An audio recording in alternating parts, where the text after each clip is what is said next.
All right, part 4 of our 4-part series, sort of documenting the reveal on this big PSA economy order.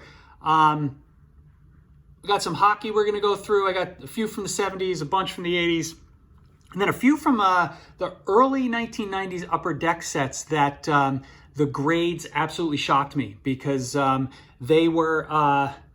came back really bad, like bad.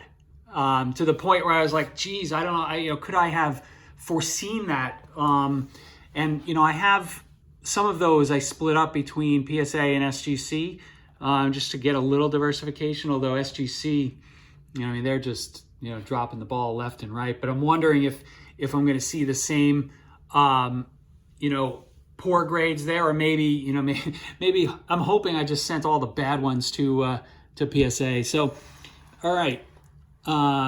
Let's start. Okay, first we have a 1976. This is a Brian Trottier rookie. I'm a huge Islander fan. Some of these I just wanted to slab up for my personal collection. I thought it would do better than a 6, but, for something that's this old, not the end of the world. All right, another 1976 Dennis Potvin. Loved him as a child of the 80s, growing up with the Islanders. Again, I thought this would fare better than a 6.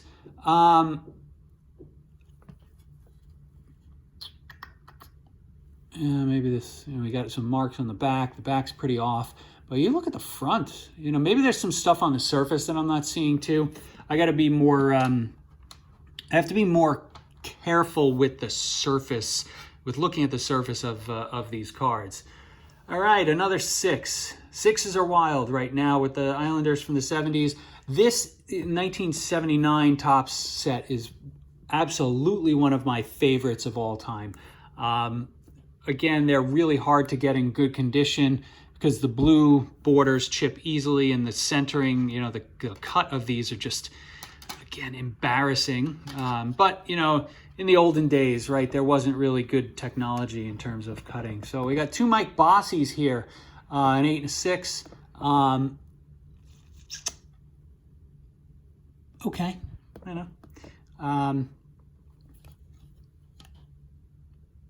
69 goals, 57 assists in 1978. Not a bad year. An absolute sniper. Would have, he is one of the NHL all-time greats. Would have even more of a legend if he didn't have such back issues. Ray Bourque, 81 Topps, 8. I'm guessing I was done in by the top to bottom centering here.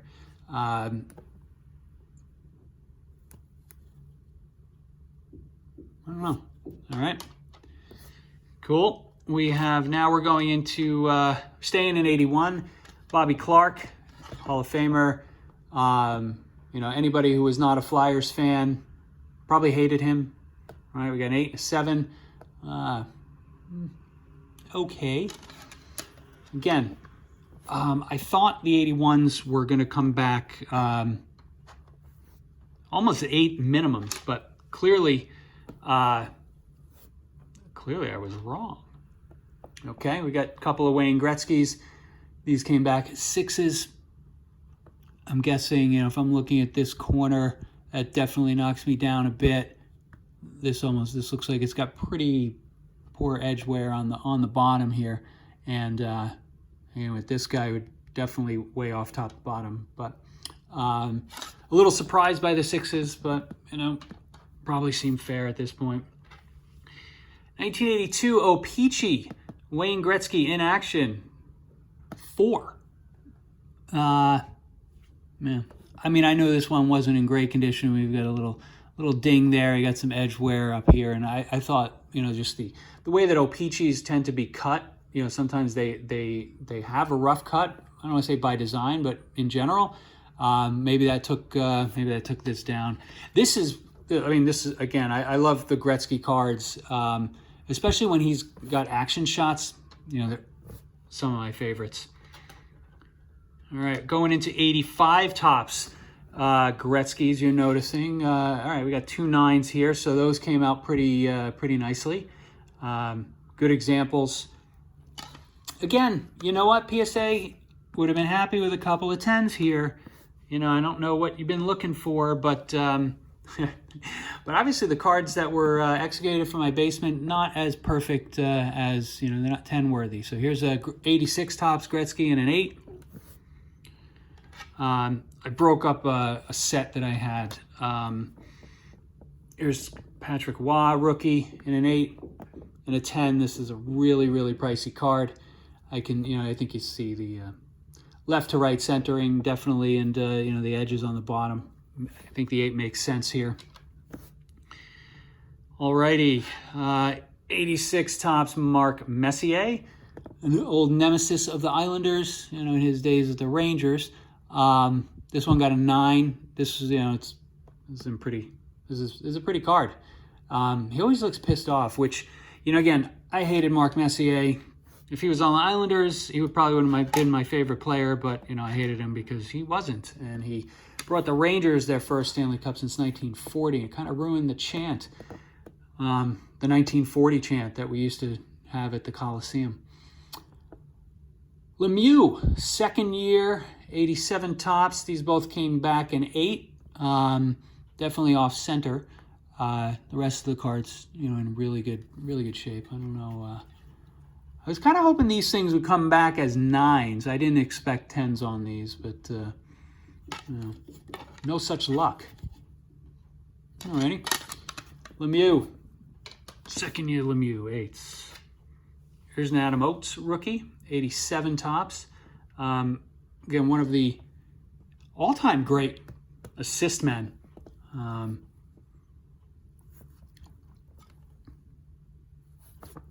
Better known probably for being on the Bruins. All right, here's where things got interesting. So I have a bunch of 1990 and 91 Upper Deck. Now, Upper Deck cards, right? They're thicker card stock. They're, you know, impervious, right? They can't be damaged. And now I did have, so these cards that you're going to see, any of these Upper Deck, I didn't have them in an album. I didn't have them in individual pennies, you know, individual top loaders or anything like that. I had them in those, you know, little clamshell cases. So that could be part of why these got poorer grades, because they were moved in and out of the, you know, those plastic cubes. So not terribly disappointed by the 2 8s over here, but, you know, I was shocked by the 7 and the 7 and the 6 here. Actually, let me show it so that you can actually see the grades. This one is pretty clearly off center from top to bottom, pretty severely, but there's got to be a corner or surface issue here that would knock it down that much. Again, Mogilny, I think a very underrated player. I don't know if his cards are undervalued because the stuff from this era was, you know, printed so widely. But here's a Matt Sundin 9. So this actually kind of flies in the face of what I was just saying about, you know, these cards being in the plastic boxes, because this one came back kind of what I was expecting, a 9. 91 Upper Deck Jaromir Jagr Canada Cup cards, I believe. So these, I got a 9 and an 8. Again, made a lot more sense. You can see this one's much better centered than this guy. Corners and everything is clean here. I like the, you know, some of these cards, and these are, I don't know whether you consider them rookies or whatnot, but, you know, where you see them playing in the country, you know, the colors of their country. I find those, I get a kick out of those. I find those very attractive. All right, we've got a few Teemu Selanes. Again, playing with, was it Finland? Finland, yes. So, again, 91, we got 2 9s and a 7. I'm not sure what, again, I'm going to do some comparisons. You know, I think the 2 9s, as I expected, although this one I think might have been a generous 9 given how poorly off-center that is left to right, but I'm guessing the corners and everything else were pristine. So, all right. Down to our last few. 91 Upper Deck, Nicholas Lidstrom, one of the greatest defenders of the defensemen of all time. Him and his Sweden? Yeah. 8. A little disappointing there. What are you going to do? We've got a 91 Upper Deck Forsberg. Oh, that got a 10. I think I forgot that there was a 10 in this bunch. That's exciting. Pretty cool in his Flyer uniform before he was traded as part of the Eric Lindros trade. This is one of my favorite Gretzky cards where they have sort of the time lapse of him taking a little wrist shot. Very cool. This one came back in 9. Happy with that. And all right, we've got a couple more rookies. These are the actual, I think they're the first, I don't know if it's the first year or second year of the Young Guns, but Nicholas Lidstrom Young Guns in a 9, back from 91. And then we've got a Sandis Ozolinsh from the World Junior Tournament in 91. He was a really great defenseman, very exciting to watch. He could skate up and down the ice like nobody, like very few people could. Disappointed with the 7. Not really sure where this one went wrong. We'll do a post-mortem on this, but I don't see it. First glance, I don't see it. Nothing on the surface either. All right. Well, that's it. There we go. The 143 card PSA economy order is complete. Like I said, I've got a ton more cards that are still at PSA. I don't know if that made grammatical sense, but hopefully they'll keep me fed with a steady stream of stuff coming back. If you've got interest in any of these cards, let me know. I'm going to put a lot of them are going on eBay. Right, you can't just keep paying grading fees without selling some cards. So, hopefully everyone enjoyed this video. A lot more to come. Leave me some comments. Any feedback you have in terms of what worked well, what you didn't like, whether you hate my new setup. With a few of the guys in the background that I always enjoy looking at. And also, I have this messy 8.5 from, I can't reach it, from 2004. I'm thinking of unloading it because it's because of the way it's gone up in value right now. But I'm on the fence on whether I want to have that as part of my long-term collection. If anybody's got an opinion on that, let me know. Let me know in the comments. See you guys soon.